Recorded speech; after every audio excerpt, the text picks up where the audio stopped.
were recorded, others stays in the book, but I remember a lot of them. Other ones, I don't remember them. Wow. I was so hungry. I was so hungry. It's like someone just injected the hunger of Garifuna music into your veins, bro. That's what happened to me. So I became so passionate about it. So when the passion grew, that's when it drove us to make that sacrifice that we made, you know, and that's why we didn't care about the Mm-hmm. money, because we fell in love with music. And once we fell in love with music, it became a dream for us to make it happen through music. It was like they gotta hear us one True. day, so it became challenging, and that's when you started getting certain people telling you you can't do it, you're not good enough, all the negative vibes as usual. But those were motivations for me. It never broke me in pieces. I don't let the outside comment break me in peace. You know what I'm saying? So I took that as a challenge. I was like, okay, I'm gonna teach you one day that I could do this. And that's how it became a challenge to me. But I learned it, and at the end, I proved myself to the ones that doubted me and to the ones that told me that I couldn't do it. And I also got the satisfaction that I learned it all the way. You know what I'm saying?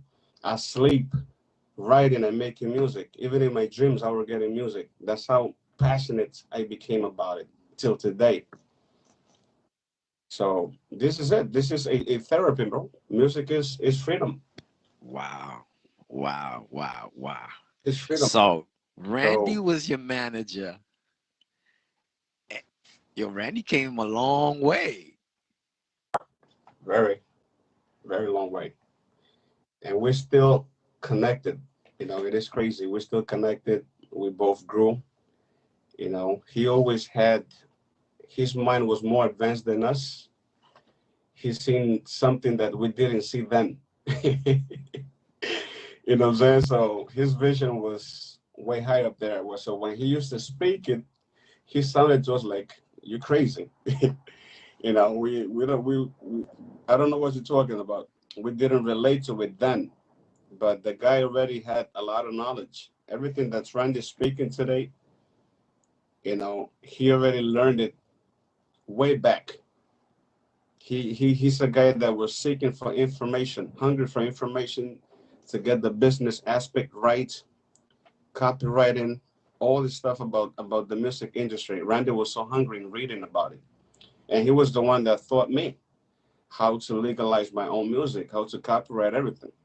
I started copywriting my own stuff on 2006. My music was already on iTunes, which you only have like a couple of artists you could count with your fingers that were basically in those platforms. So I was always hungry and getting it right. Because I was like, I know one day I could hit a song and someone else from the outside could just come and grab it and I lose all my benefits. It's not fair. So I started copyrighting my stuff, sending everything to the Congress of Library of Congress, then started doing it digitally, and that was it. All my stuff is copywritten, but this was the man that guided me to do all those things. He showed me how to register myself as an artist and also as well as my own publishing. So I learned all those things to that man, bro. The guy, he been had it. So I guess we were so behind that we didn't understand his language back then. Mm, But when I started opening up, that's when I realized that I had a lot to learn, and he already knew those things. So you cannot block knowledge. You always gotta let yourself be thought. There's a lot of things that you know I don't know. that's true. You know. So if I stop you from speaking, then I'll probably get Mm, stuck over something that you already have. You already got the information, but since I'm not listening, I'm stubborn doing things my way. I'm gonna probably go another 5 years in the same position because I'm not taking that's right. advice. That's So right. And I agree with you because there's a lot of people that I tell people to, just keep on doing it, do something different. Don't follow what other people are doing. Yep. your own vision, your own mind, your ideas. Be different, but pay Yep. attention to what everybody is doing, but do it Yeah. different. Indeed. Have your own Yeah. essence. Be a Yeah. Be original, man. And that's what got us all the way here. Because competition and motivations were stronger then than Mm-hmm. now, in my opinion. Because when I saw good bands and I measured their levels to mines, I knew there was in a higher standard than mine. But that made me work harder though. It didn't it didn't make me feel like I was less. I always like to see people that are more skilled and Mm-hmm. knowledgeable, you know, more than me, because those could be directions, for a higher level, for where you want to go. Mm-hmm. So I didn't block myself from just sticking to my own ideology. I always thought that there's always someone sharper and smarter than us out there. And if they got the information that you need to go to a higher level, be humble about it, ask and take Mm-hmm. it, man. You know, that's why we have missed a lot of those informations. That's why we don't have an industry that's really established and solid, because lack of information. It happens because of lack of information, afraid to ask. And I know there's selfishness. We all witness that. There's people that had it, but they didn't share it. But there's also a lot of good garifunas out there that's willing to do the best for others without expecting a benefit from it. You know what I'm saying? Because I know that if this is what you're doing, and I find a connect that can be useful for you, why I wouldn't share the information Mm-hmm. with you? I know it's gonna take you to a higher level, and that was probably your dream to move up to that level. But a lot of us, I have witnessed that a lot of garinagos in the 90s and early 2000s, and a little bit today, they stick to their informations. They don't share it. Yeah. So, like we witness other cultures rising up above us, it is really sad to see those things, because we was there before Mm-hmm. them, and we was pumping since the 80s and 90s, and all of a sudden we have a crash market that needs to be built. It needs to be built from scratch with strong foundations. You know, uh, I'm talking about bands and also DJs. We shouldn't be running to other communities to make money. It's enough of us in the community to make what we need and to be successful. You know, a market starts from its own Mm-hmm. community. I cannot start a Punta market with the Chinese. It should start where it belongs, with Mm-hmm. Garinas. Yeah, that's true. Because we are the ones that stamps that and approves the talent. Once the talent is approved, they ready to fly out there and go hustle. Mm-hmm. That's true. That's very hard to get from our community. I mean, we went through it tough. You saw it. It was very tough, Man, very tough. tell me about it, man. But we gotta grow. We gotta grow. There's less bands today. There's less bands and better musicians, but we need more bands. A market has a value when there's volume in it. We can have three good artists, but three good artists are not good enough to hold a market worldwide. Just like the Jamaican beats and guys rocking on the same track, and they're all blowing up. Everybody's eating, you know. So we could do that with the Garifuna music. We could do it differently. Now you got the Afrobeat taking over the market. Garifuna music was way before that.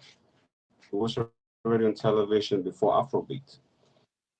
And they conquered the market, $1 million market.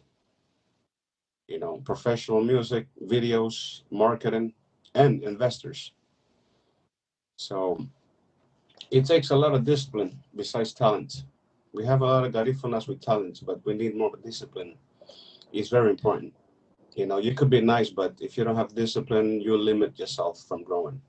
Nobody's gonna want to deal with you, not for too True. long. True. So, and this is what takes us to our own little space because we can work together. So that's when the individuality kicks in. But when there's individuality, there's no power. You need people. Yeah. You need people. Yeah, definitely. We do. We do. Because I know you have seen a lot of bands started from ground up. Well, I'm gonna say from the ground, not even work a little bit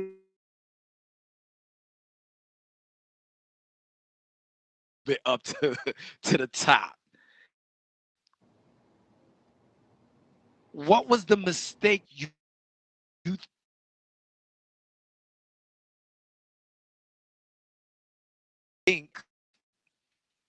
right now?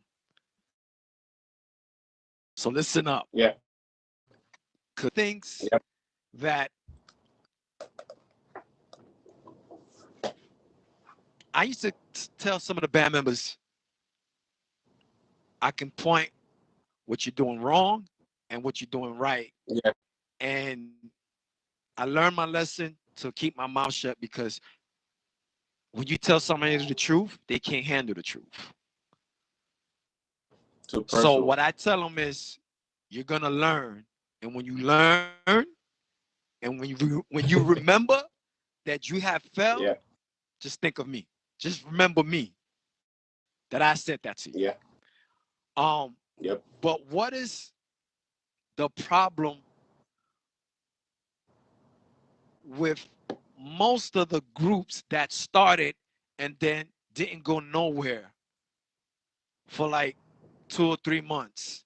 Because I can name bands that started Yeah. good and then they all went their own separate ways or went to a next band. We had Tormenta, we had Koja Legends. I scratch up Koja Legends because of a Yeah. situation that I understand. Everybody knew what happened. Everybody knew. Yeah. So Koja Legends don't count because to this day, even though they are legacy gifted, they always gonna be remembered. Some of the members that's on in legacy gifted, they always gonna be remembered as Koja Legends. I don't care what nobody says. Yeah. True. I don't That's care what true. nobody says. Um, Tormenta, they went good for a while. Manifest,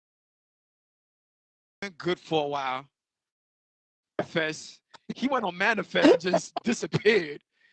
Um, um, you know, shout out to Big Junior. We understand the conditions. I really don't know what happened, but stay strong, my brother. He's another good. Yeah. When I say Oh, he for sure. good, he is he Talent. talented, the best, Talent. still the Yes, it best. is. I don't care what nobody says. Then Yep. you had Danny. Yeah. Another one. You know what I Talented. mean? Danny from Belize. And then you had another one, the tall one that was with Gary from the Kids also too. That was the keyboard. I guess his name was Danny, whatever his Yeah. name is. Yeah, Cayetano. Daniel Cayetano. Caetano. You know what I mean? Yeah. He was good. He dropped that album on single, then disappeared. Manifest also too, like completely like Hmm. went ghost. Talented. Yep. Peke, Totally. talented. He dropped the album. You know what I mean? Um, Frankie, another kid. Frankie is good too. Yeah. Yeah. Talented. Young guy. Young Gotti. Hmm. He had three or four or five albums. I even helped them out with the Punta Cipher. You know what I mean? Good dude. Disappeared. I know everybody got their own personal life. We all got our own Yeah. personal life. But if you sleep, eat, drink, whatever it has to do with music, yo, Yep. y'all gotta also remember, and this is the same thing I told Thomas from Planamo. Yeah. Your name is your brand. Indeed, bro. Do not stop your brand for nobody. True. Your family that you building with, you keep pushing. Because best Yep. believe it, we all seen it in movies, and this also happens in real life. The minute you become a star, everybody's your friend.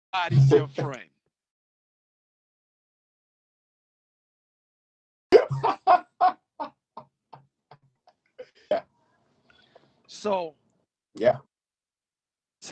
explain to me, what do you think that is wrong of this picture here, that when these bands started, they flopped right away? Foundation is very important to hold a band together.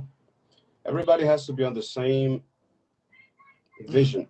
You know, our state of mind and goals has to be directed on the same thing, bro.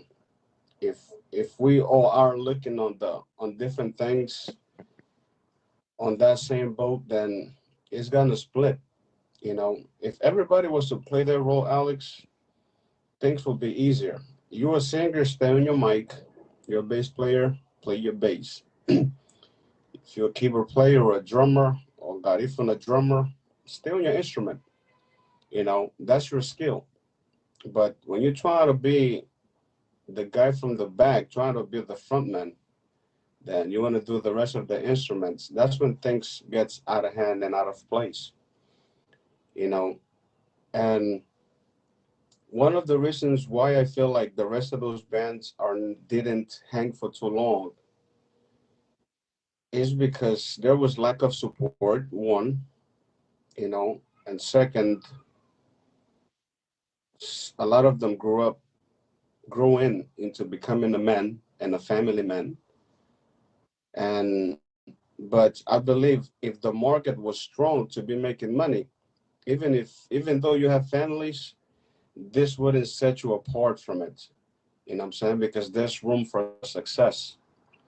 But I believe, and during my experience, that there's more struggle than success in the music, in the Garifuna industry.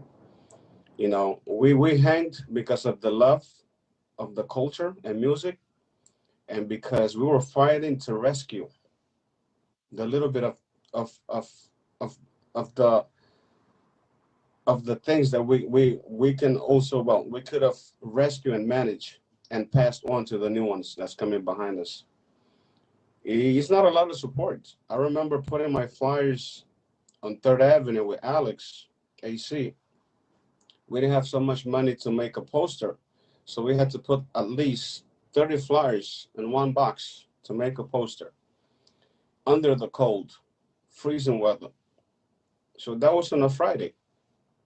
By Sunday, we passed from that same area on Third Avenue. It was already taken down, right there on the floor. You know, and there was a lot of times when G&G had to play in one place. There was a rumor of certain bands stating that the party was canceled. That don't go there. You know what I'm saying? So the negativity, not even the negativity, the poison within the heart of the culture of the ones that thought they were above of the rest destroyed a lot of things. You know, it caused a lot of division, a lot of hate, bands against bands for no reason, because someone created the rumor or the poison. It's like It was supposed to be brotherhood, you know, respect, love, and honor each other for what we do. It was supposed to be that. But when you have someone that's influencing the rest of the people with things that doesn't bring benefits, and other people are weak-minded to be brainwashed, it's gonna create division, man. So one group is gonna go to the other side, and the other ones to the left. So right there, you already got a weak market, and you started brainwash promoters that didn't have no personality and character. You're supposed to hire a band because of their talent and capacity and capability. Sorry, not because, you know what I'm saying, someone spoke bad about them, and you're just gonna disqualify them without giving them a chance, without even knowing them. Or a lot of bands, they were hired because they were friendly with others, but the talent was dying down, you know, and there was others that were hungry, ready to kick ass, and they were being denied. So we fell as G&G, we fell in that circle of the rejection. We had to build our own. We started booking the place, throwing the flyers, you know, and make it happen. And that's how we build up. And I remember someone came and told me, you're not gonna make this without me.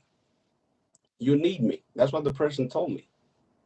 You need me as a channel to get this certain crowd. I was like, bro, I don't need you, man. The music speaks for itself. Music cannot be retained, bro. Once music is out, it's out.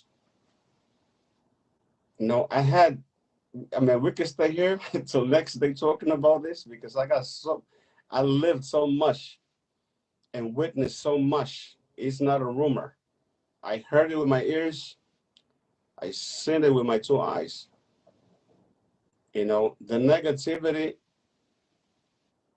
of certain people killed the Garifuna market. You know, there's a whole new generation rising up, a lot of new musicians and artists rising up. And I think they are the hope for the change. I believe that they are the hope for the change. And one of the reasons why I started looking at the market without hope within the community was the lack of support. You know, I was busting my ass to bring hits. They knew it, but they wasn't gonna tell you. You know, now that I stopped, that's when I started hearing all these compliments. Come back, the game needs you, they miss you, you rocked. But when I was busting my ass to give them good music and entertainment, they wasn't appreciating me. Because you know why? Have you noticed that?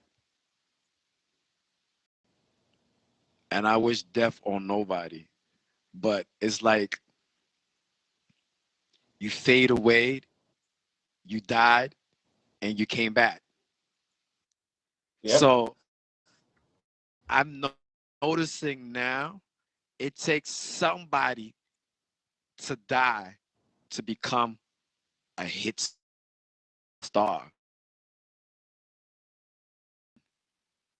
Yeah, indeed. Sadly, but that's just the reality. That's just the reality. And I don't know, bro. I just pray for our community that the hearts of Garinagus as a whole, including myself and mind, is renewed. You know, because the changes comes from within, bro. You know, we got a very poisoning heart, a lot of us, and that's why we haven't been able to get it together, man. So much hate and jealousy amongst us, something that is not relevant, bro. Everybody was born with the gift. God gave individual and special gift to everybody. Others have less, others has so much. But use what you got. Don't try to destroy or to take down another man that's using what he got, what he's good at. You know, the market will sustain itself when there's a lot of unity and love, pure love, without being hateful and and also being a hypocrite with your brother. Be real. You know, I'm one of the few guys that you spoke to back then. You guys need to do this. You guys need to do that, and you guys will start seeing a difference. I took your word. We started working at it. I'm always open for constructive criticism. I never rejected people from giving me advice. Ed, you need to get better at this. All right, cool. I'll work on that. No problem. That's for my own progress. You know, I never blacked out or rejected people from telling me you need to be better. I want to be better at all time, even till today. As a human being, as a brother, as a son, as a friend, as a musician, you know, as a worshiper, I want to be better and greater. There's always room for best to be your own best. Your own competition is you. You know, the ones that you feel like are more skilled than you, respect them, honor them. You know, use them as a motivation to be better yourself. What would you try to break them down? That's insecurity. And this is what we had in here, a lot of insecurity. So what insecurity creates? Poisoning. Started throwing poison in certain people's mind, and they started turning against you without knowing you. And if they knew you was right and correct, but now they're against you because of someone else's word. It's not fair, bro. Yeah. And this is what have kept this so low in the bottom. The talent is there, but the heart is messed up. The mind was messed up. Wow. You know, and that's just beside the business aspect. We're talking about just the relationship aspect as Garinagos as a whole. The day we start getting together from the heart, with pure heart, this thing is gonna go boom. And most of those musicians that retired to take care of their business because they knew they wasn't gonna pay rent from this, they had to do that. Because why? You grow. You grow and as you grow, you compromise, you know, and your whole agenda is changing, your priority change. You cannot go gig for fun no more. You won't pay the rent. A lot of those guys, they started having kids. You got to take care of your own, Word. Shit, I started from early. you know? All right? So you cannot be in two places at the same time now. But I would love to see the guys getting paid from this. You know, in a weekend, you're making 3,000 in 3 gigs, you know? And it goes down to the rest as being club owners or property owners. As you can see, all those things got shut down because of the same heart. Jealousy, ego, hateful, poisoning, lack of support. So the money is here. We are in the USA of Yeah. America. The money is here. But if the mind and the heart is not correct, we're still gonna continue crashing on the same wall. It doesn't matter how many good artists rise up. Look at Little John. He had to get out of the community. And that was me. That was gonna be me in my album coming up. I have already had 2 albums recorded. And I was gonna go behind this Latin community. Mexicans, Central American Spanish, the Caribbean, Dominicans, and Puerto Ricans. That was gonna be my market. And you can still do it. And I'm gonna still do it what I'm doing now. You know what I'm saying? The message changed, but I'm still doing my Garifuna music. You know, I was still going there. But with what I was doing, it's easier to catch these people. It's easier.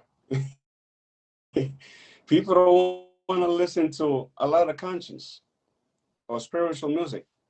There are some, but it's always easy to catch the attention with secular music because we're still in the world.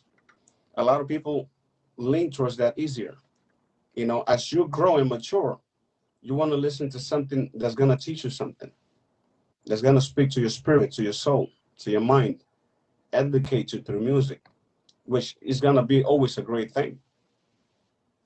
That's what Bob Marley did. He educated people through music. He woke up people through music. We could still do that in our music.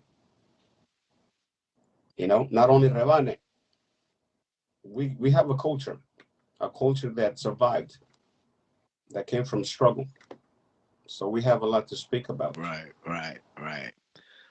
So before we touch, we're gonna touch the album for G&G before all this. But don't forget Memorial Weekend. If you're gonna be in Houston, Texas, get your plane ticket, your hotel. That's gonna be a big main event. And also, if you're gonna be in New York, staying in New York, Memorial Weekend, check out Planamo. Planamo got this big, Memorial Weekend dance in the Bronx. Check them out for his, check out for the tickets. Hit up Planamo. And so, also don't forget, log on to G4L, the closing line.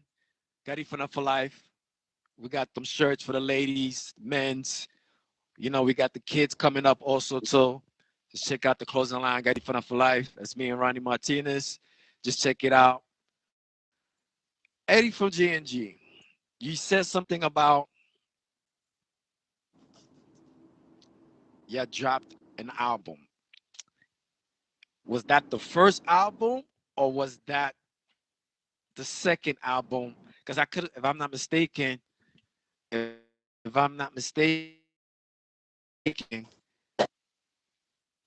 yeah, I was gonna come out with two albums, right?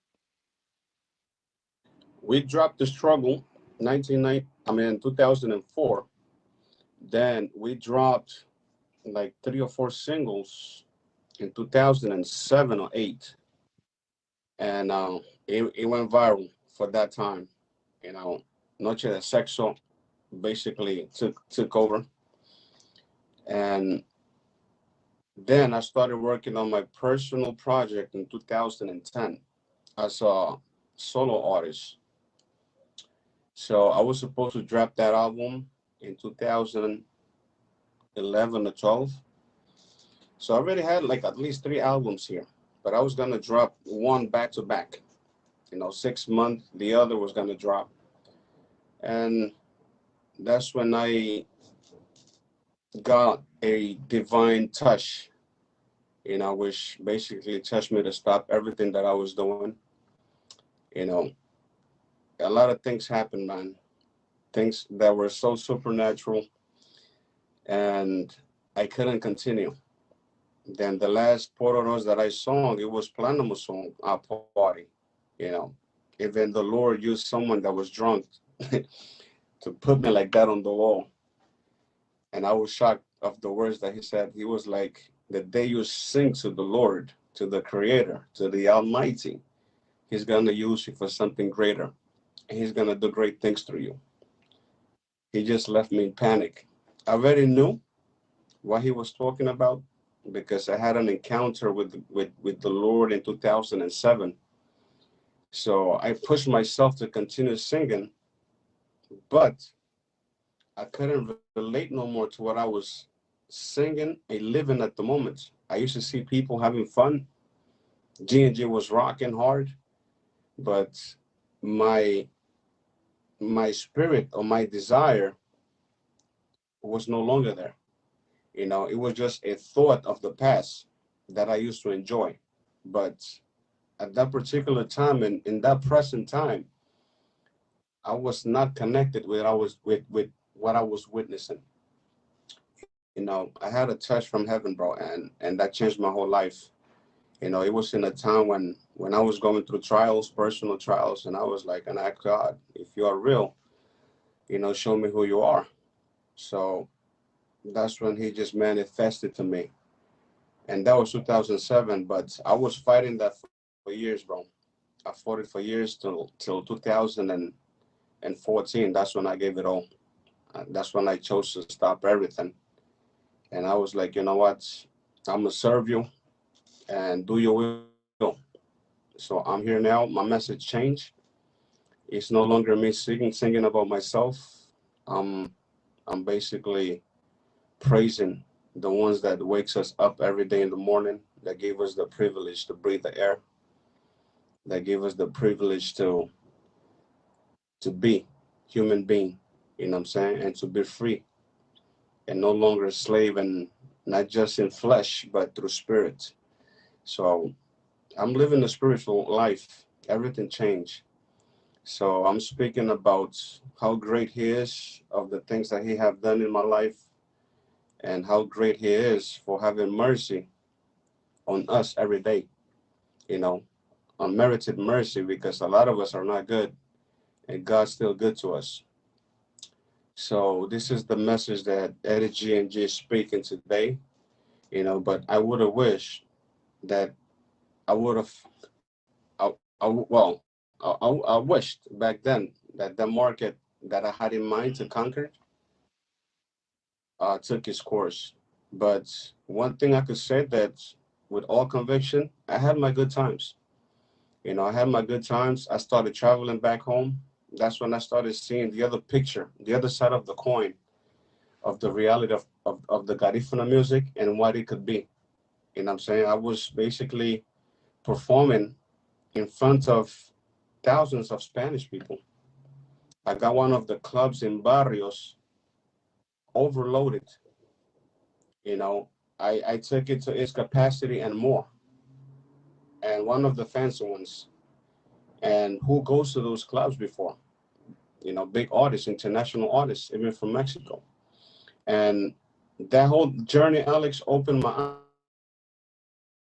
eyes, because when the same owner told me himself that the water that was on decoration got sold, that made me so proud of myself and of our culture, because I felt like that was my graduation day, bro. Because Capaz de la Sierra is a Mexican band, and they charge 50 grand and up, and they didn't get that place packed and in their prime time. And when a Punta artist like me just come from nowhere without a label, it was just the street and the radio that grabbed the music and started playing it hard, and people reacting crazy to Noche de Sexo. So when I got on, and I didn't go back home that time for a gig, I went to my mom's wedding, and they found out that I was in Barrios. These people were chasing me like this. We want you to perform. I was like, look, I only bought like 6 tracks, instrumental, because I come from a live band background. I never sung with a track. So that was like a whole new and strange thing to me. So when that started happening, they was like, can you just sing those 6? I was like, really? I was like, I'm not comfortable doing that. I'm just gonna sing those 6 in my mom's wedding. We give you such and such and such in dollars. I was like, word. I was like, My cousin told me, Eddie, it's fast money. It's your prime time. You're in your time. You blowing up in here. There was like, take advantage of it. I took the dollars, brother. I didn't take the tallest. I don't blame you, bro. I would have did the same thing. Took the dollars. I performed, Alex. The party was supposed to start at 10. The the place got packed at 8. Huge line, bro. Wow. So what did that do to me? He opened my eyes. He made everything like this look wider. And I'm talking about Spanish, I Latinos. believe you. Some Garifunas in there, but the population, the population of Barrios is 90% Hmm. Latinos. And those were the ones that was there supporting me.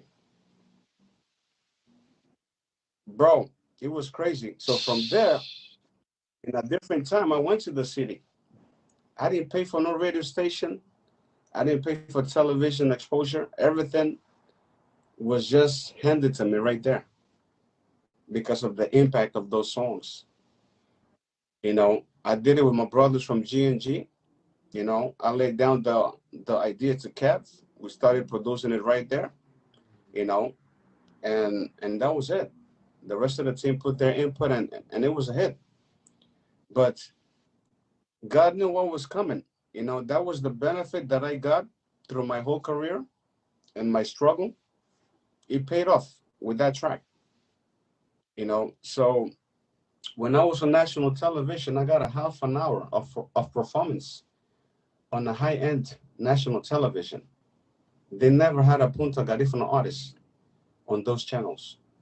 And I was like, I asked myself why.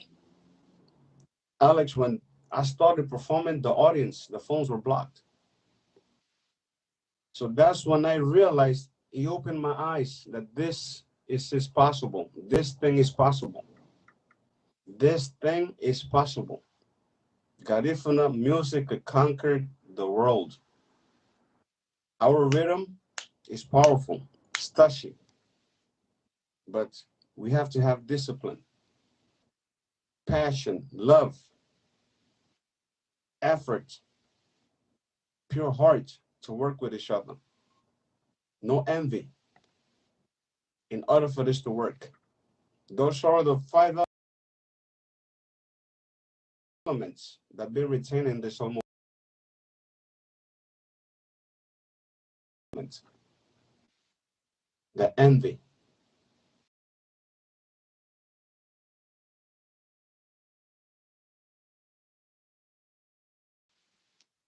those five things in this finger.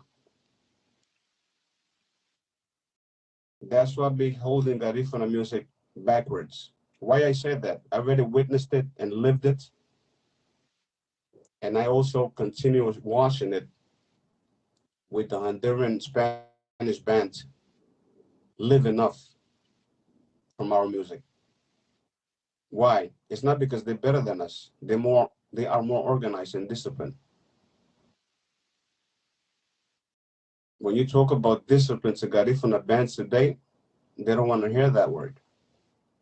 Be like, yo, you drink, you smoke, don't do that during the gigs.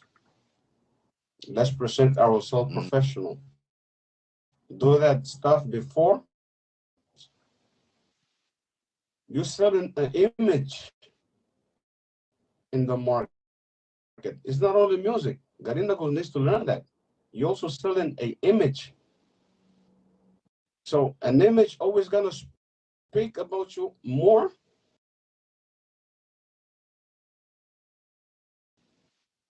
before your music speaks for you.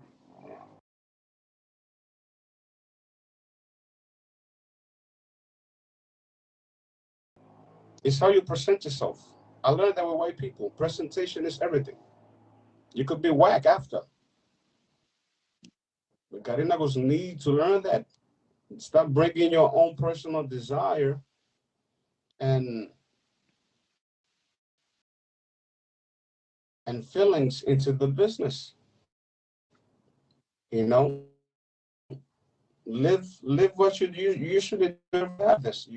Dedicate that gig, that moment for that gig, and do it professionally. Put your heart in it. Stay clean, man. Do it nicely. Let the audience speak good about you. Let the promoters speak highly about you. That you were so professional. How that don't cost a lot.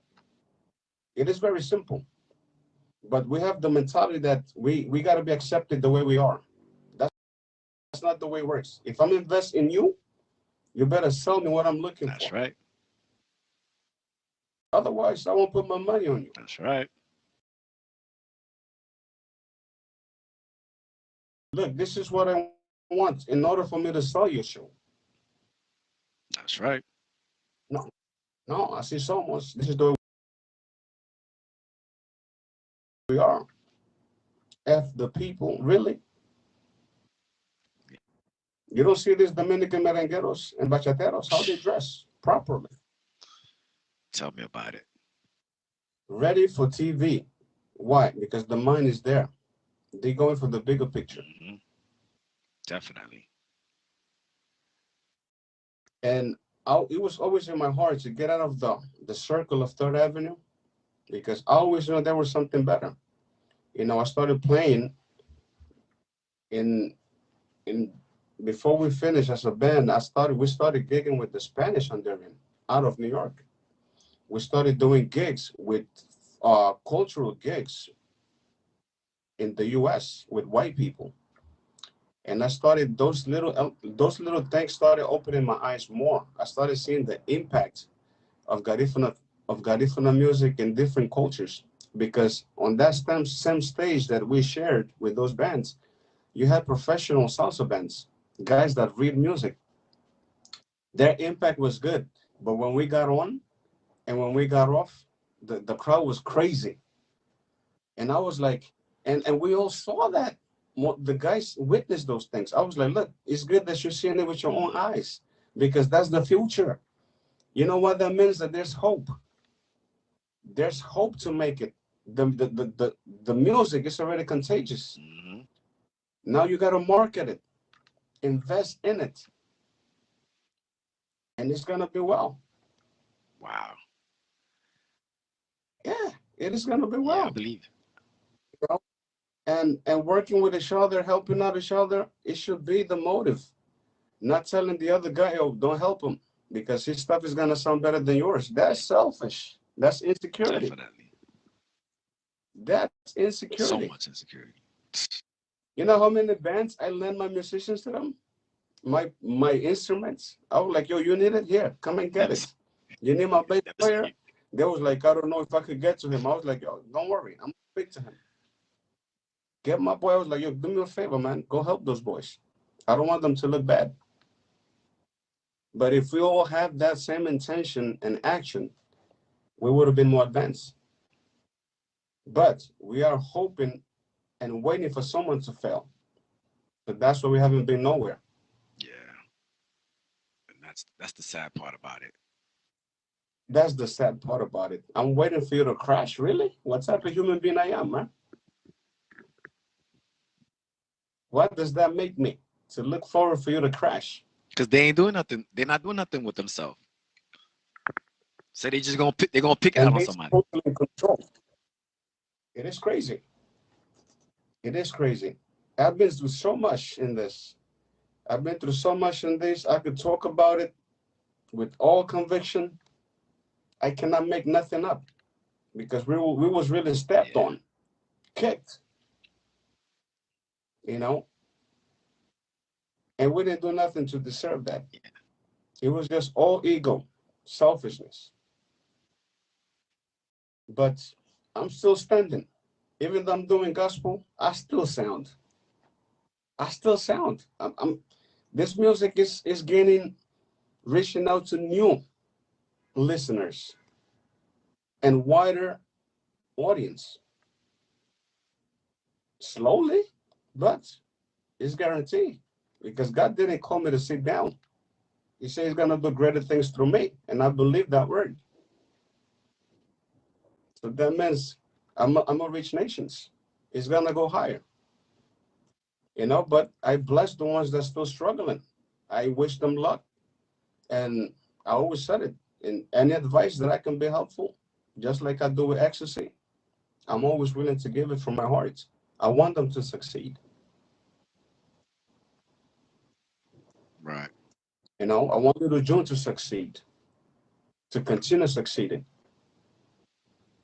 So you call it what? Garifuna gospel or just straight gospel? Got it from the gospel, and I'm hosting also Spanish gospel, reggae gospel. So I'm doing both.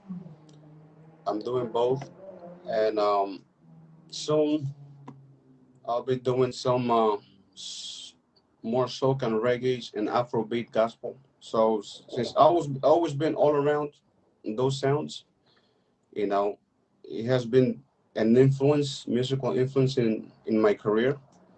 So I could relate to it a lot, and I enjoy listening to it. So I was like, you know what?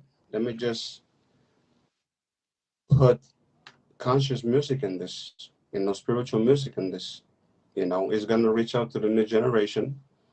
It's gonna bring people to consciousness, to think.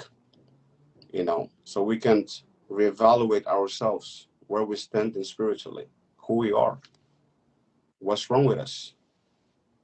You know, we're not looking at ourselves the way God is looking at us. He loves us, yes, but do we love the neighbors like you said, do we love our neighbors? Do we love the ones that trespass us? Do we forgive them? Are we gonna hold hate with hate, fire with fire? Mhm. Does that bring benefits?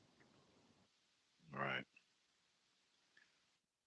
You know, so I got a lot of things. I will release some of my opuntas that talks about abortion, discrimination, dishonesty, division, all those type of topics is gonna be in my album. You know, love from a brother to a brother. You know, from a man to his creator, to God. You know, Jesus is the source of love in our faith, and He's the way to the Father. So we praise Him. You know what I'm saying? He's the one that brought us from the darkness to the light. I wouldn't sound like this back then because I didn't know those things. But when He showed up to my life, I understand what He meant, why He died for us. It was just to give humanity a better lifestyle. And all those things that I mentioned to you shouldn't exist in us today because He already washed those things with His blood. That's what He died for, to wash evilness from human. But humans still don't want to be washed. We still want to remain the way we are. I want to be better, bro. That's just my motive, man. I want to be the best I can be. I want to live in my purpose. There's a divine purpose for everybody, you know. And if you want to reach it, you got to go through the channel. It's through Him. Here's the channel for you to live your purpose. Live as a personal desire. God has a design for everybody, but His will is already done in heaven. But in order for that to be fulfilled here, you have to allow Him to do it through you. So no man's gonna do that through you. No one. He didn't create another Alex to fulfill Alex's task. He created you to do what He called you to do, and no one else is gonna do it just like the way you're gonna do it. So it is special. It is a special thing, and unfortunately, a lot of people are passing without living in their purpose. I used to wake up just to wake up. I used to ask myself, why am I living for what? I didn't see the sense of living. When I just got on my knees and prayed, no religion introduced it to me. He came to me Himself. So that's why I understand it better. You know, He's real, and whoever seeks for Him from the heart, they're gonna receive answers. It doesn't matter who you are. He didn't disqualify nobody. This is for everybody that wants to receive it. Of course, it cannot be imposed on no one, like the religious people did, and the empires that killed people and forced them into their religion. Now, God is free. He said, if you allow me to come into your hearts, I will dwell in you. I will show you who I am. So He created one human race, man, and He sent His Son to prove that to us, that He loves us. So this is the message for our community. We need more love. We need more love. We need to be transformed and renewed. All this toxic stuff and hateful stuff that we've been carrying on for years needs to go. We got to bury that. The new man needs to be born today. You know. Wow. Um, when the Lord was speaking to you, all right, did you ever try to ignore it? And did it give you a Yeah. message if you ignore this message that I'm trying to give you, this last chance? Did did you automatically right there and there you made a choice, a decision? Like what was going through your head when the Lord was giving you that message? Like, listen, this right here, what you doing is good, but do it this way, and you will get a lot of people attention. Like, what was like? How did it feel? Like, what was going through your head Yeah. when that was happening to you? Like what? Like, did you sleep? Was you because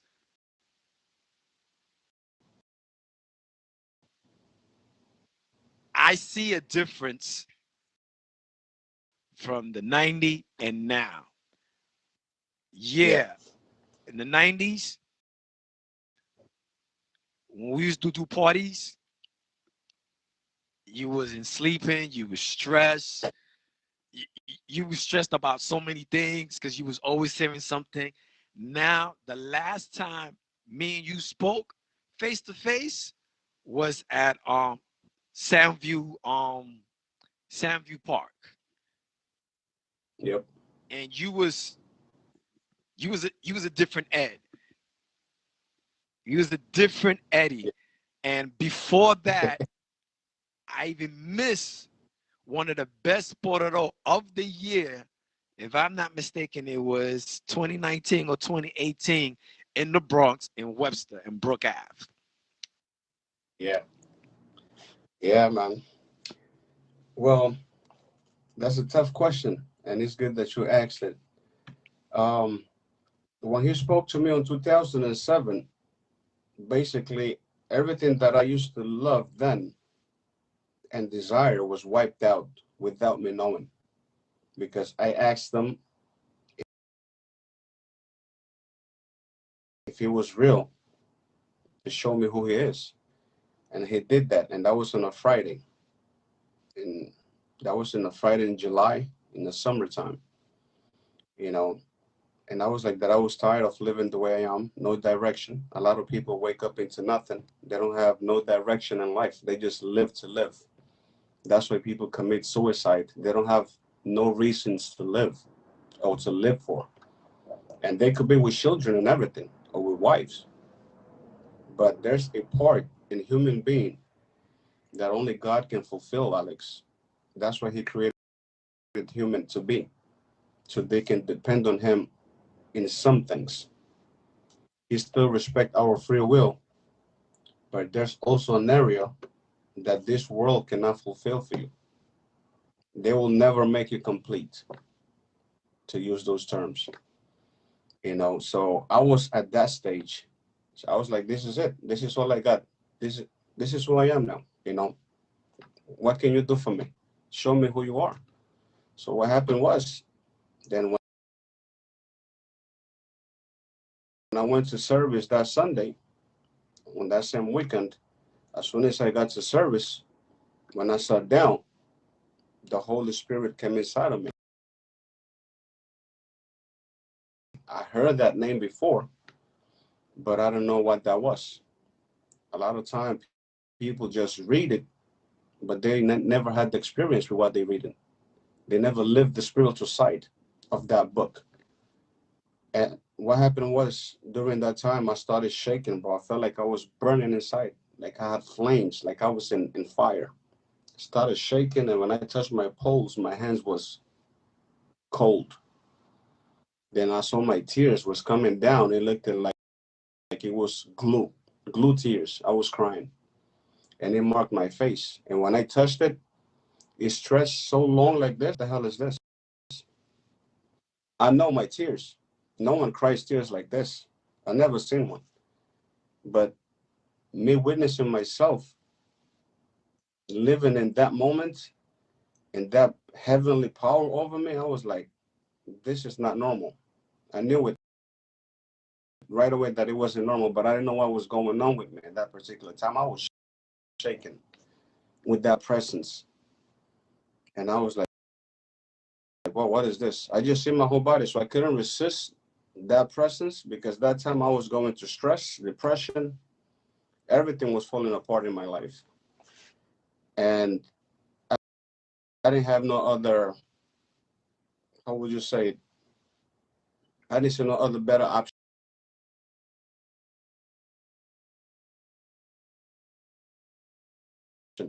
I was like, okay, you created everything. I heard of you. Let me just see who you are. Show me who you are. I challenged the Lord to see if he was real or not. So he showed up like this because his spirit. So when he showed up to you, he's going to connect to your spirit because he has his spirit in you. The breath of life that's in every human being, that when we die, that's the spirit that leaves the body, is the same spirit that God uses to communicate. It's your spirit that dwells in us. Okay? And that's the same spirit that lives out of us when we die. So what he did that day, his glory just came down on me. And I never experienced that in my life. So powerful that I didn't know what happened. I didn't know how to explain it. So I started shaking that I had to close my eyes because I couldn't resist the power that was over me. And when I opened my eyes, one of the pastors said, "The Lord has chosen you today. He's gonna do great things in you and great things through you." That was 2007. So I was in La La Land with those words. I didn't comprehend what he meant by that. Those terms were new to me. I had faith. A lot of people believe, but they haven't met or have an encounter with the ones that they believe in. It's two different things. It's like someone said, like for instance, someone says, man, I believe in Alex, but they never met you. Right. They never dealt with the person of Alex. Same thing. A lot of people say, yes, we know he exists. I believe in him, but what's your relationship with him? Did you have an encounter with your creator? And this is when I'm trying to bring everybody to understand that part. I got to the privilege, because it's a privilege. I got the privilege to get to leave that part. And since that time, I was changed. So what happened? After I left church, I was doing supervision for this security company. I was gonna go to a museum, because one of the bosses told me show up whenever you can. And this was a guy that didn't like pay. He didn't like paying. I was like, look, I'm just gonna be at work for 3 hours, you know. And I had told him before that I'm quitting if you don't let me go to church on Sundays, because I need to go to church. I need God in my life. And he was like, okay. And I told him, you cannot give me that. And he was like, you're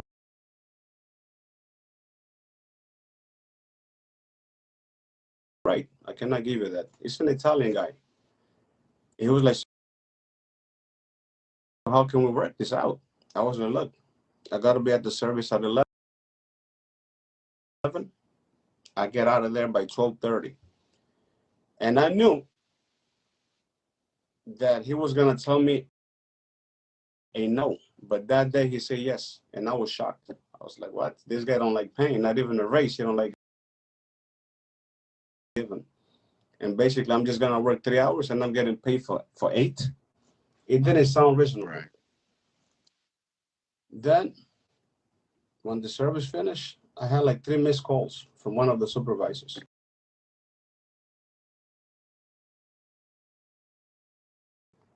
And he said, look, you need to go back to the museum. We're missing a guard.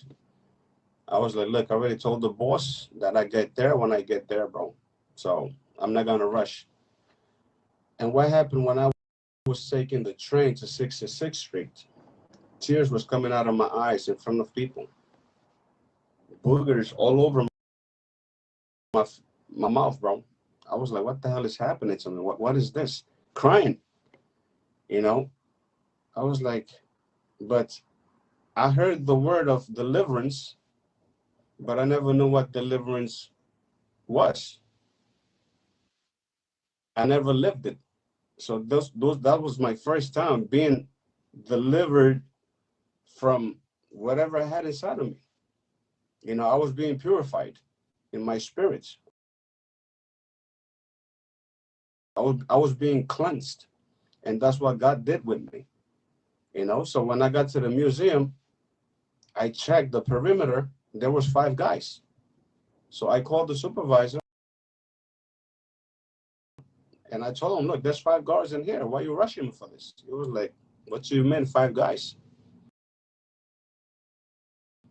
There's only 4 people in there. Somebody called out already. I was like, really? He was like, you know what?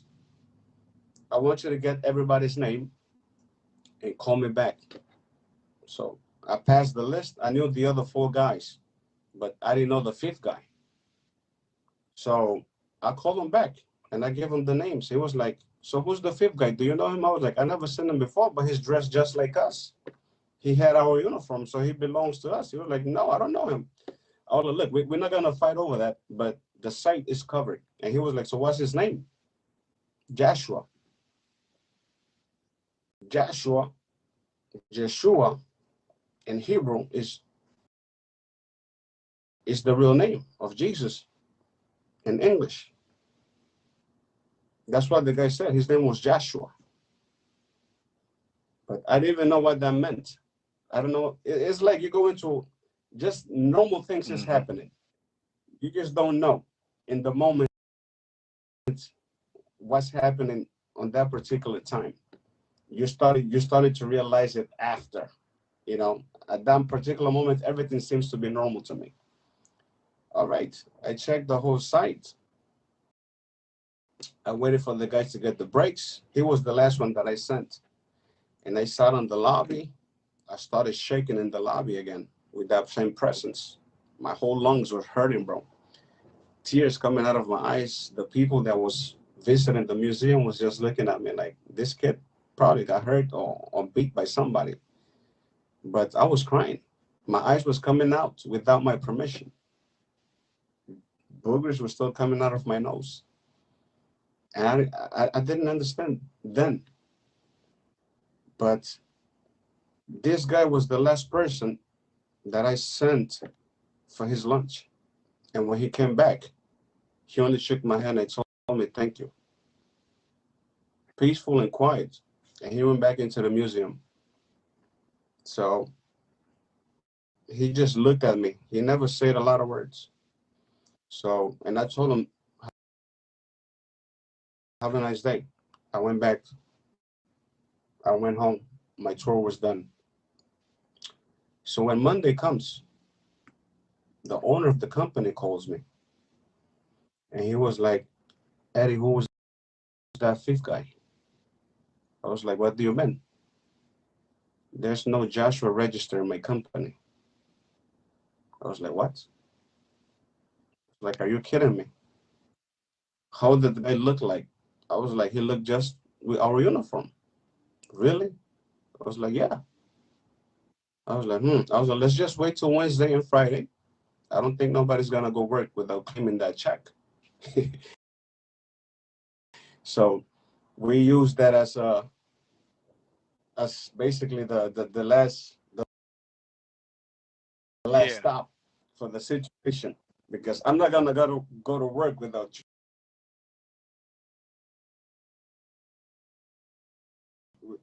getting my paid. Somebody gotta come back and claim that. Bro, when Friday came, they called me early. And they was like, so who was that guy? I was like, boy, to explain that, how would you explain it? There was no cameras? Y'all had cameras? There was cameras. The guy exists. The guy exists. Then I told Kathy, she's African American, and I was like, Kathy, is your family are believers? Do you guys believe in God? She was like, yeah. I was like, well, I'm gonna tell you what happened from my end. I told him on Friday,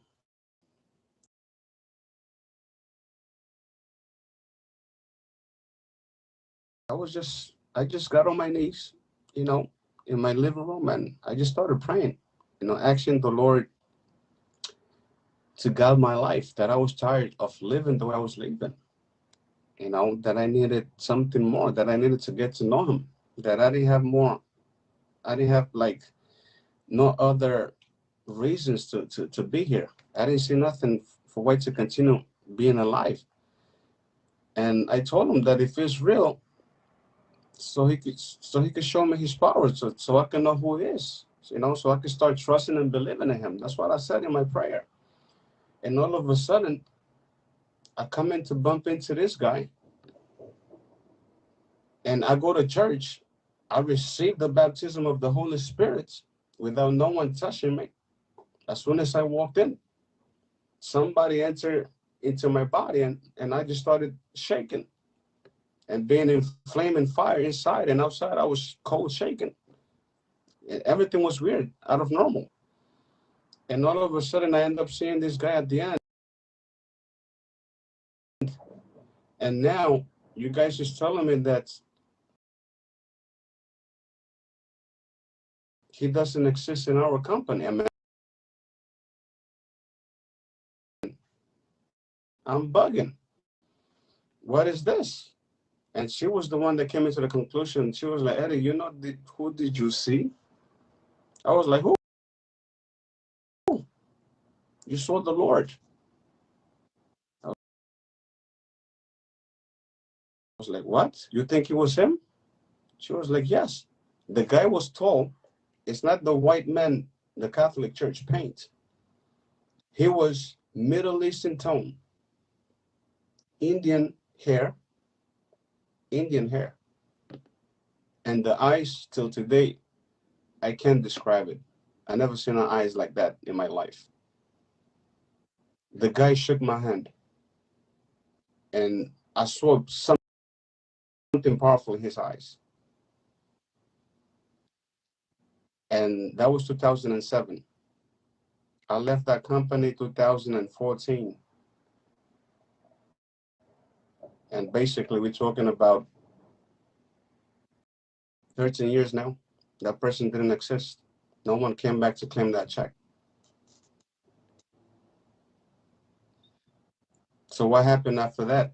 Now my mind is running. I was like, what is it that I saw? What was that? And the following week, we had a gig with Hernandez Band in Brooklyn. And the guys brought a six-pack. We usually had a six-pack just to chill. And as soon as I drank that beer, I spit it out right away. I'm like wondering what the hell is going on with me. What is this? Now I'm asking myself question. I didn't know that God already had transformed me. He had removed all the desires of the world out of me, out of my spirit. But my body was there, because in my mind, I was still thinking that I was still the same guy. But that desire of performing and doing the type of music that I was doing got removed. But it took me 10 years. It took me 10 years to understand that. So at the end, I understood when he took me to the hospital. I was in the hospital 3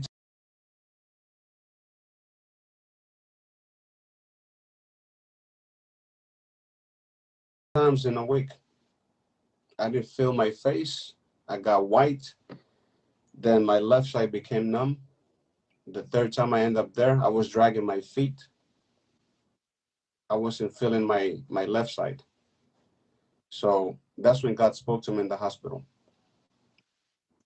And then he told me right there, I want you to see what's going on in here so you can see that you are nothing. And what? I end up being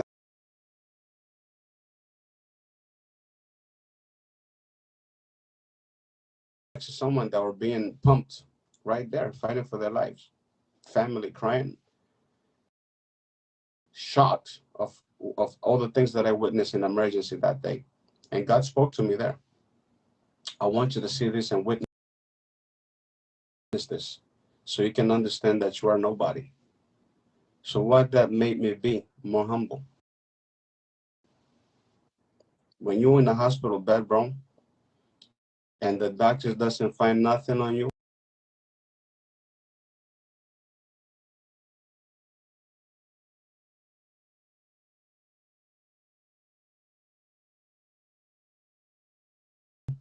My head was like this down. They had to lift my head up, like it wasn't in my neck, like it wasn't connected to my body.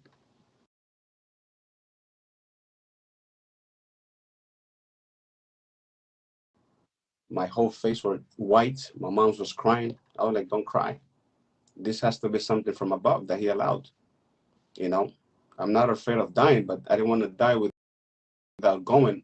I didn't want to die without receiving him in my heart and confessing him with my mouth and understanding that he was the one that been calling me all this time. And I told him I don't want to live this earth without serving you. That's what I told him. That I'm not afraid to die, but I don't want to live this earth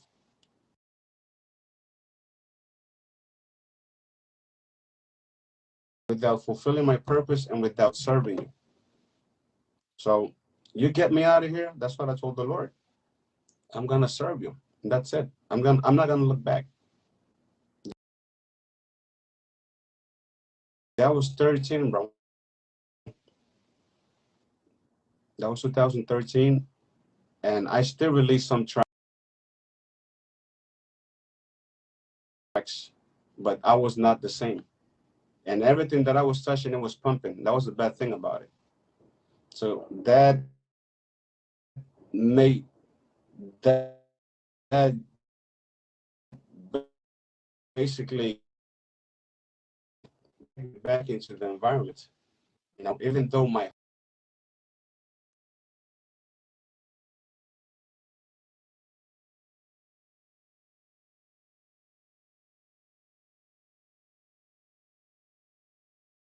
heart was no longer, I was just myself, to someone that I'm not no more. It's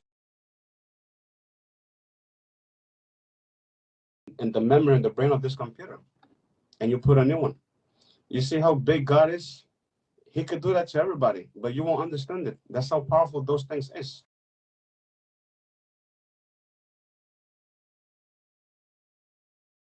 It took me years to understand that it was him. If it cleans you today, and you love music today, you like drinking, or you probably like smoking, and tomorrow you wake up that you don't like none of those things, you gotta start asking yourself question: What the hell is wrong with me? Even your wife, baby, are you okay? But God is so mighty that He could do that, though. But not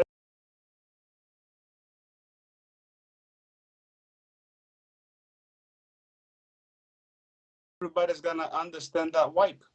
That's true. You're gonna start fighting, That's just, just like the way He allowed that to happen. Spirit was gonna go. whew,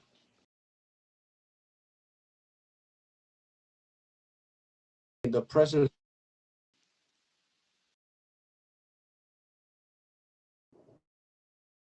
this is the things that the world is understand. And body, you better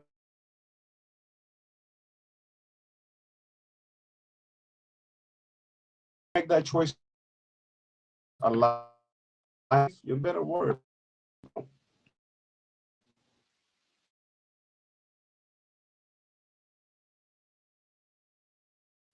I'm not talking no, religion I here. trust me. I know. I understand.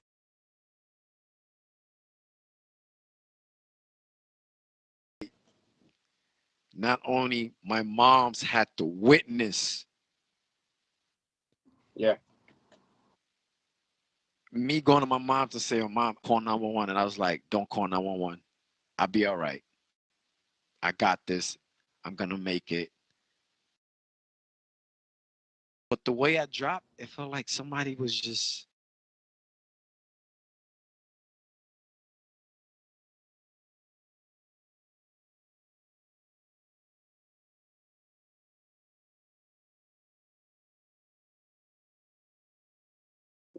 has your yeah. back.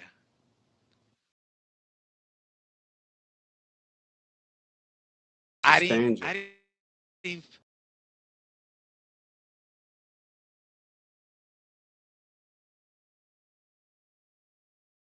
When I woke up, I didn't feel like my head, my head, my neck, my back.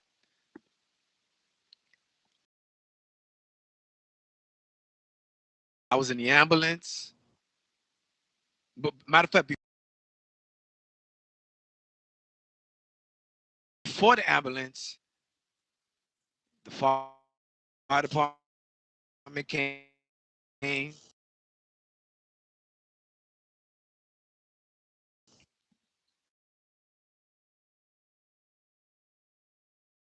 Department came.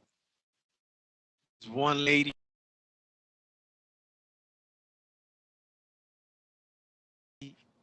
All I was voices from far, far.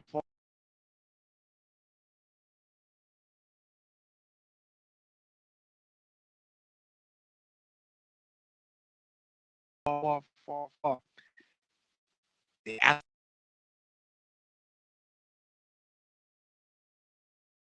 mom so many questions. So stop asking questions. Take my son. Because of her voice, I jumped up out of nowhere and I was like, "Yo, mom, I'm good. I'm all right." And the lady was like, "What? What the hell just happened?"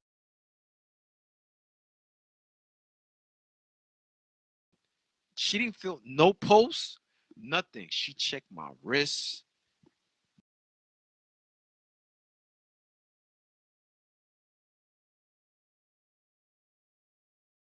my chest. She was checking all different type of Boy. shit. It's like, yo, I don't. She didn't feel no pulse for me to jump up out of nowhere because I'm hearing my mom screaming at them. I don't need to go to the hospital.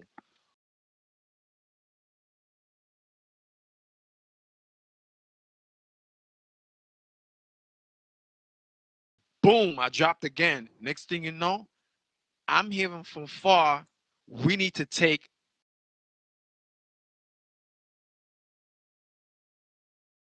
this lady to the hospital. Well, So now I'm hearing that my mom needs to be in the hospital. So now there's two ambulance. So I get up again, like, "Mom, you okay? Get up. I'm all right. I'm all right. I'm all right. I'm all right. I'm all right." I'm in pain. I can't breathe. I'm cold. When I say I'm frozen, and I'm not talking about the moving frozen. I'm like yeah. frozen. Yeah.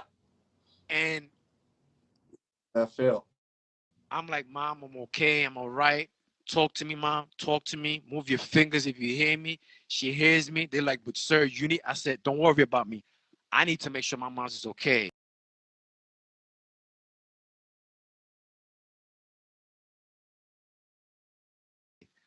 Mind you, they took us to Bronx, Lebanon, and the concourse. Oh boy. Mm. On the concourse. This Yeah. was Tough. all over social media because when I got to Bronx, Lebanon, once I knew my mom was okay, this is how it doesn't make no sense. Once I knew my mom was okay, I was pronounced dead. Wow. Pronounced dead. My brother, my Hmm. sister didn't even got there yet. All I hear from far distance is Alex, get up in Spanish. Wow.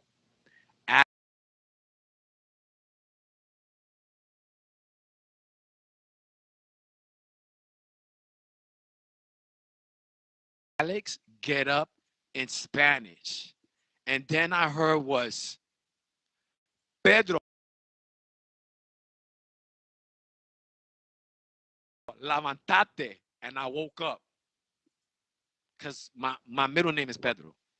A lot of people don't know that. Now y'all know.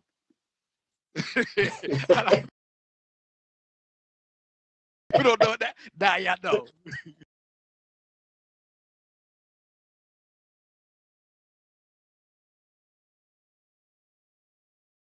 Say it You in know what I mean? English. Say it in English. Straight up. Like 1 o'clock, there was a needle going into my chest because you're fighting an enemy that you can see.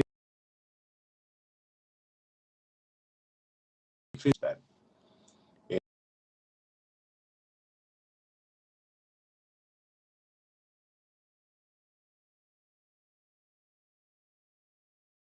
know, the only way you can give the enemy your soul if you basically hand yourself to him, like a lot of people are doing today. They surrender their soul to the prince of this earth, which is Lucifer, Satan, for the benefit of temporary benefit of the earth, which all those things has his tough end.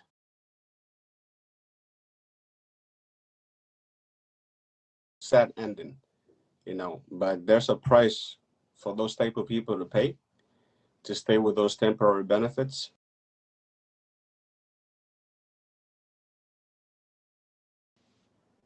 And they give them the access, everything that we do in this life, even in the spiritual realm.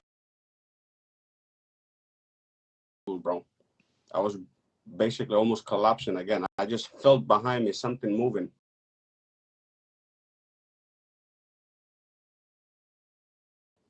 And I saw him with the corner of my eyes.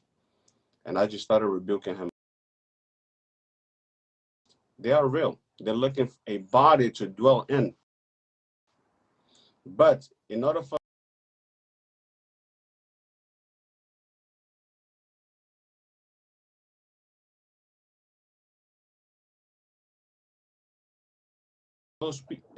those evil spirits to dwell in human body, you have to be doing something.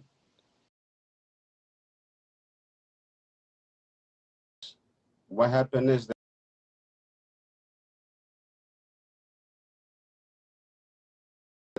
the ones that seek for him and invite him, that's where he's going to dwell. But also, the other hand, pay mind to this. When you started mixing things, God cannot dwell where you are worshiping two gods. Other people are worshiping Satan for the benefits of this earth. So they sell their soul to him. And in the other side, they want God to be around. And God doesn't share his glory. That's in his word. He don't share his glory with nobody. So I got to a conclusion that somebody was trying to kill me through the darkness. You can call it brujeria or witchcraft. I experienced that. I know how that feels.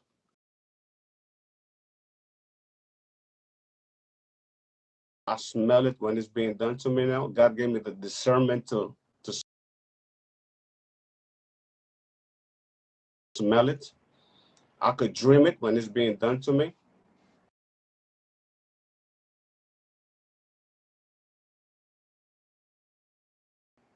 But it cannot touch me. I could say with all conviction, it cannot touch me. Even the person that tried to kill me once, that witchcraft guy told her, you cannot touch that kid. And she asked him why. He has 3 angels around him. Why? Because he has a mother that prays for him every day at 4 o'clock in the morning. She's on her knees praying to God. And look how big this is. Even in witchcraft,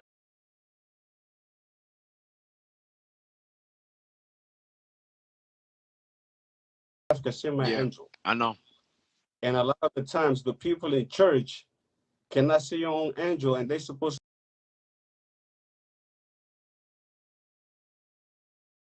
to be I know. spiritual because they don't know how to use the spiritual Mm-hmm. tools that God already gave us to use. And if you started telling them these things, they're gonna look at you Mm-hmm. like you're crazy because they don't understand the supernatural.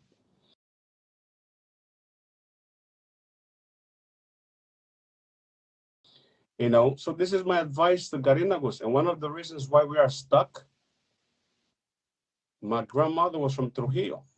My grandmother had to live Trujillo in the 60s to come to La Boga. And she told me the story. It was a lot of witchcraft. Garífunas killing, garífunas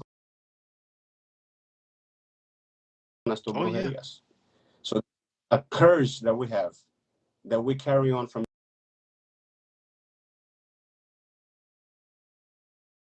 And it still generations. keeps on. And it's still happening. So when do you gonna see progress?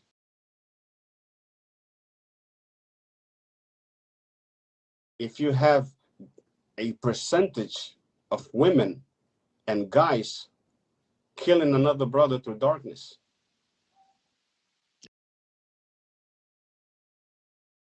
Yep.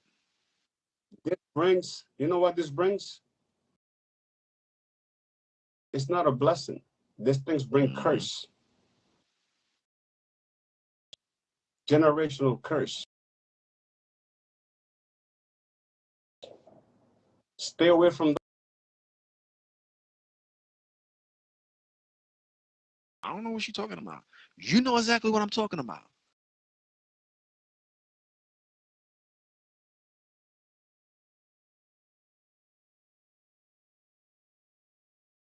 You Yeah. protect.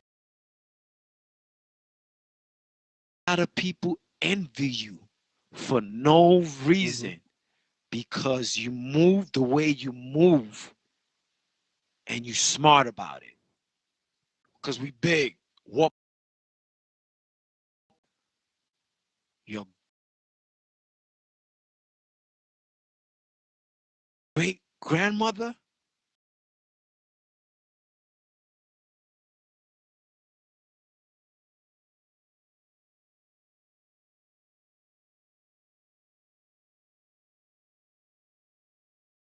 was born in Honduras,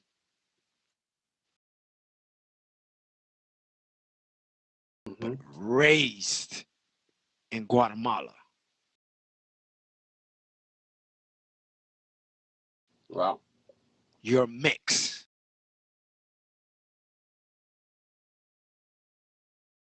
And your father,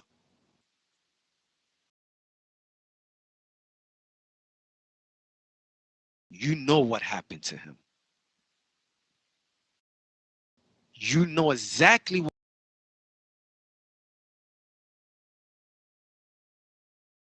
happened to him. He didn't just die in prison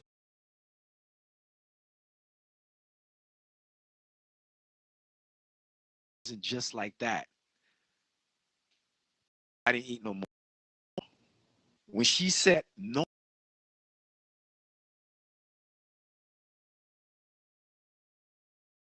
nobody does not know. Who? And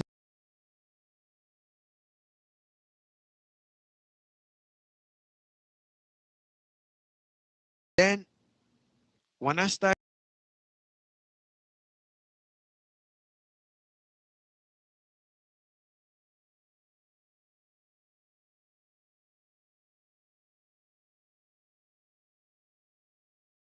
and I was like, that's the only thing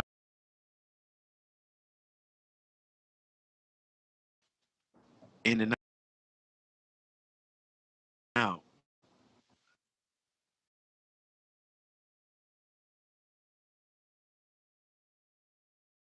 Or my family. So I just stay Mm-hmm. quiet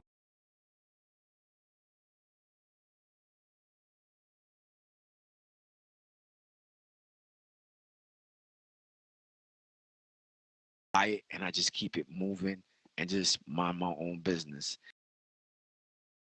Same thing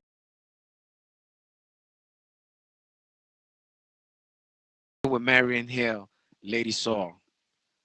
As you see, she's still a dancehall queen, but now she is the gospel queen.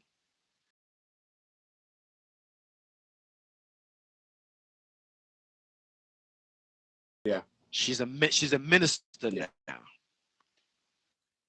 God bless She her. also tried and spoke to me. She said, "This is a serious thing. This is not a joke thing. So if you wanna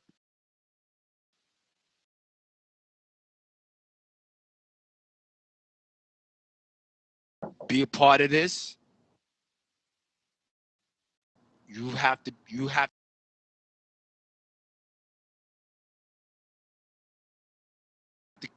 commit. This is not a joke thing. This is serious." It is. It's very serious. It is. And I It's had real. to think about it. I'm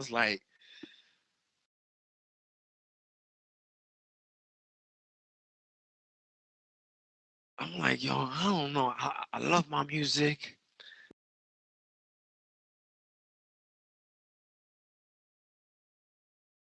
And you can't do this. It's like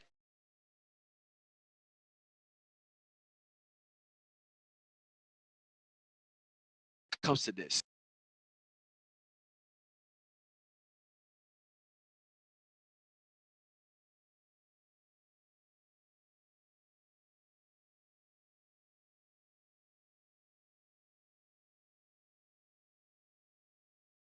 Yeah. God's word. It's power and it's also spirit.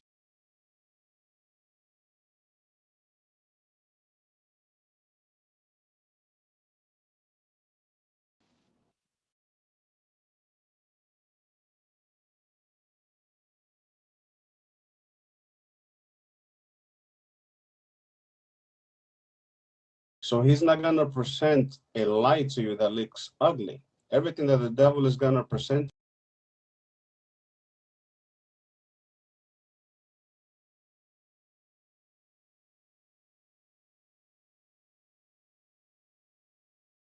to you looks beautiful.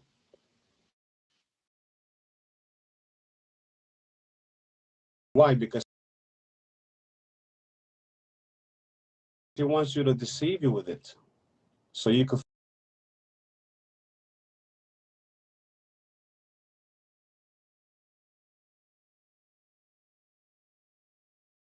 fall in it.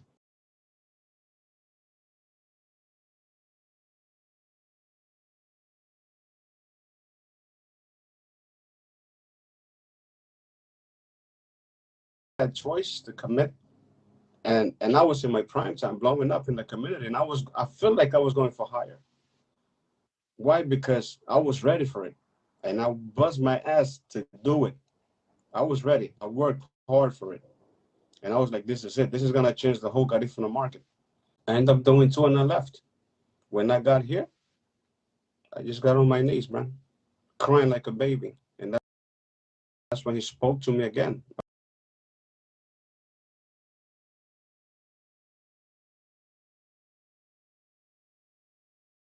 Already, you belong to me. I heard that voice in me daily, daily. So when I got, that was the word that I was hearing for 6 months. You need to allow the time and to let this go because we love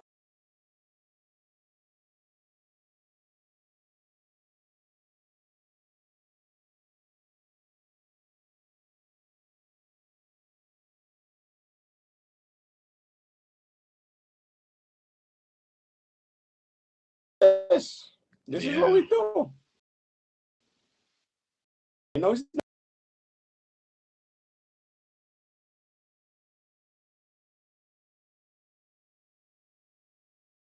not easy. I know. God knows it. But I was I got to make a choice. I already got out of the hospital. I already promised.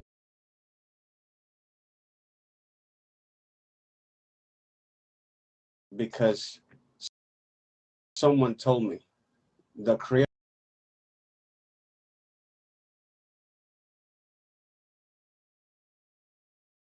okay, the blood of Jesus is real.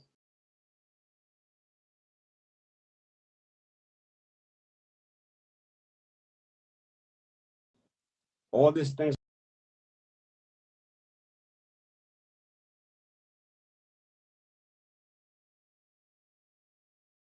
is gonna come out soon. I'm just still learning and passing time with him.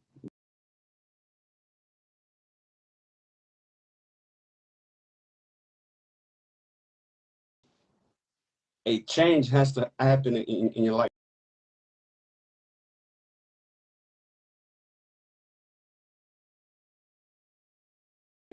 You gotta change automatically. 6 in the morning, and I told that pastor I need to get baptized. He was like, "Why?"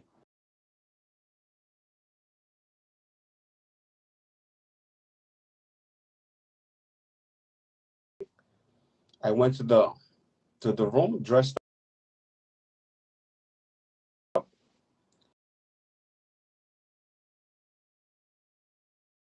and when I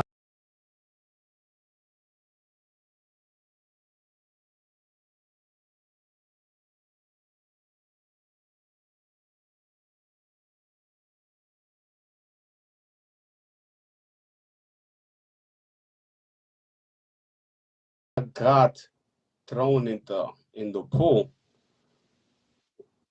when I came out, I felt like something came out of me.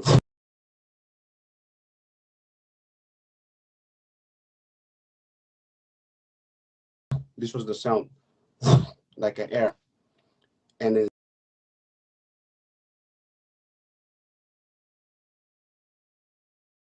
that in that second, I felt somebody coming into my life, into my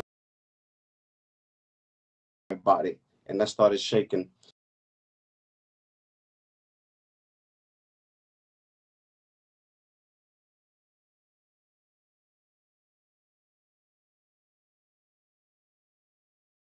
And that was the same feeling and shake.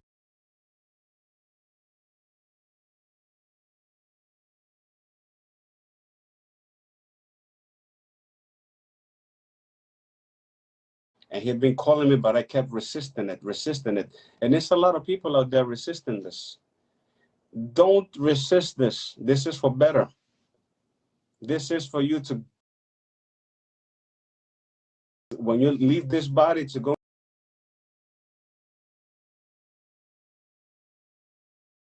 kill all the evil that exists on this earth. He's going to come back and wipe this.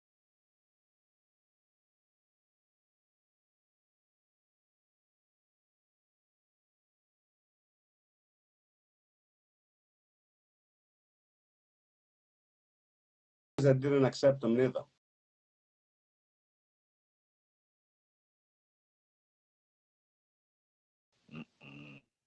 They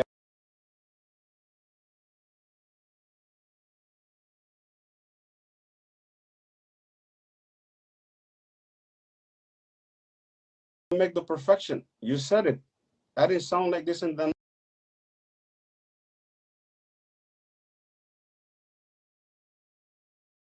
90s, like the way you heard me. Why? Because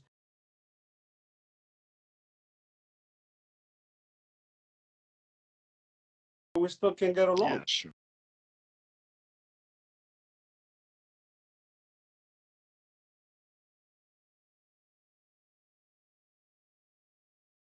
Yeah. Why? Because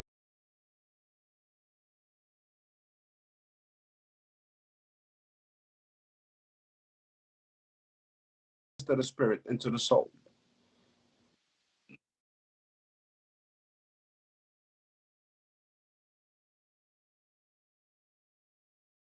receive it. It's very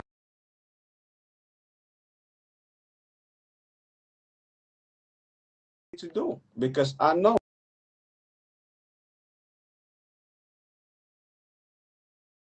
you're a perfect God.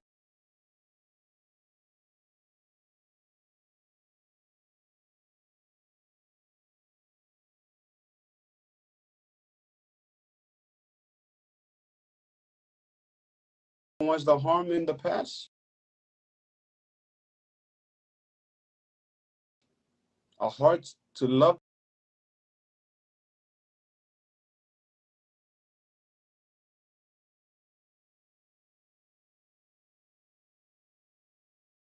sinners, for the imperfect people like us.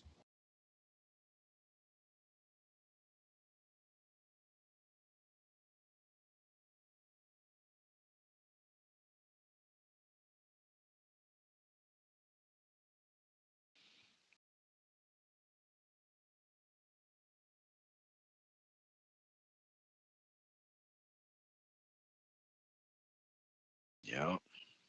So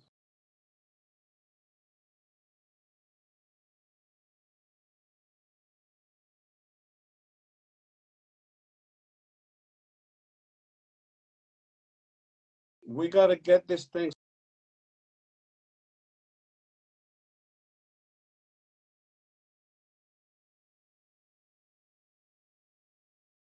out of our community.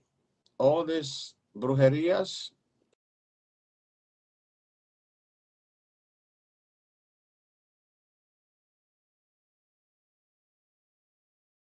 it brings curse, generational curse. The Bible said 4 generations.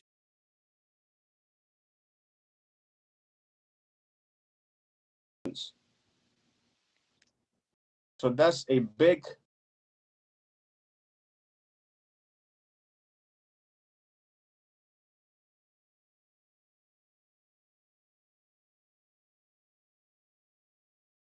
holdback. And what's in those generations?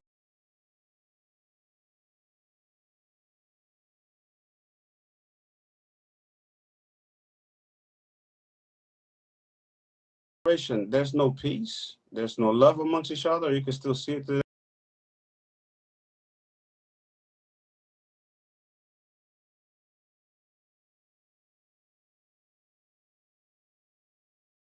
in families.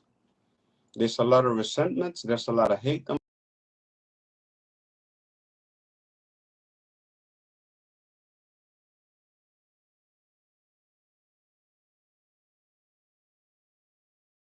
amongst them. Mm-hmm.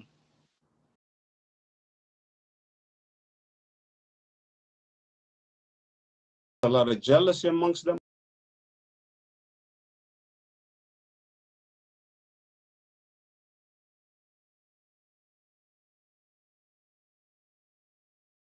Definitely. Definitely.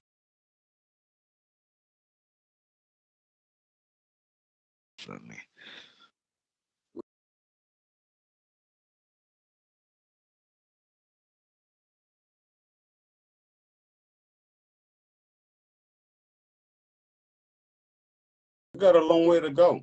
I have,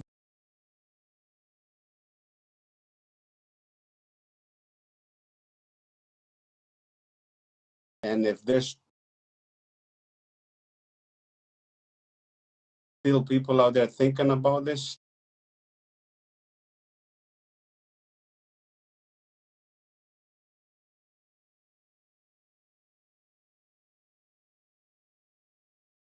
check yourself, man.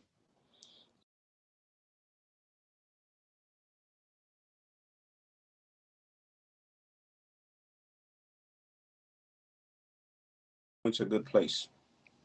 Yeah. God is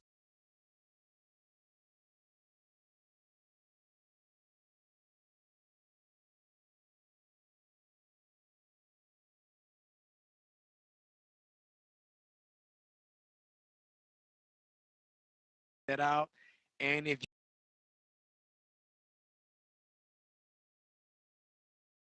big money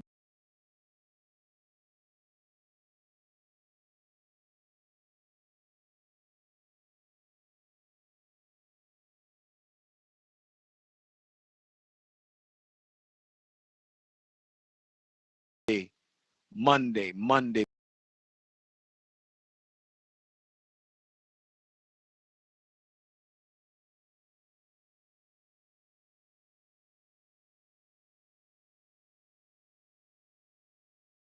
Everybody to go download this app, Garifuna.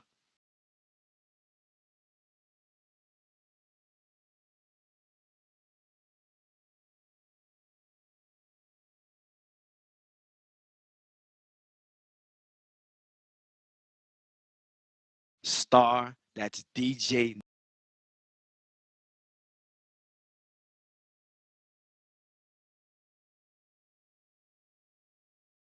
Nelson app.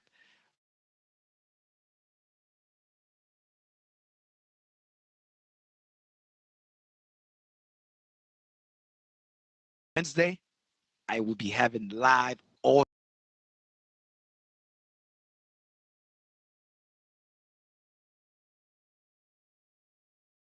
You know, you 20 years and plus, I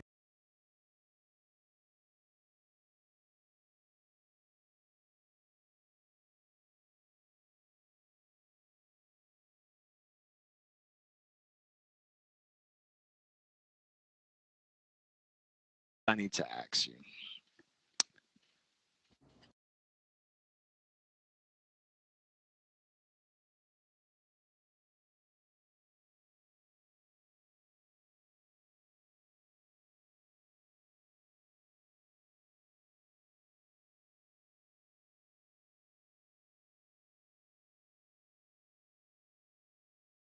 Take the virus.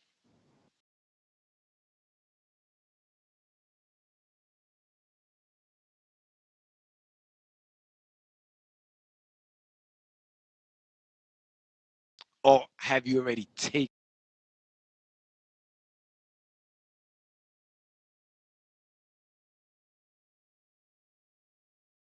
Oh, I took the test, but I didn't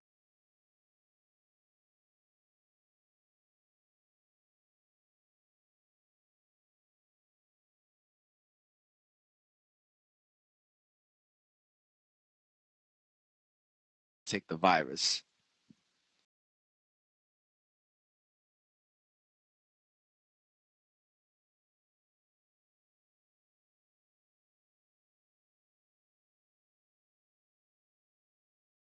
Take the test. Uh,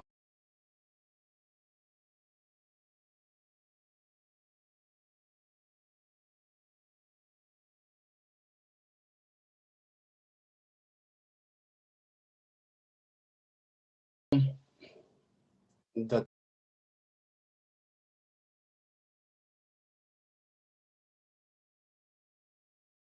if I had the antibody, because I caught it before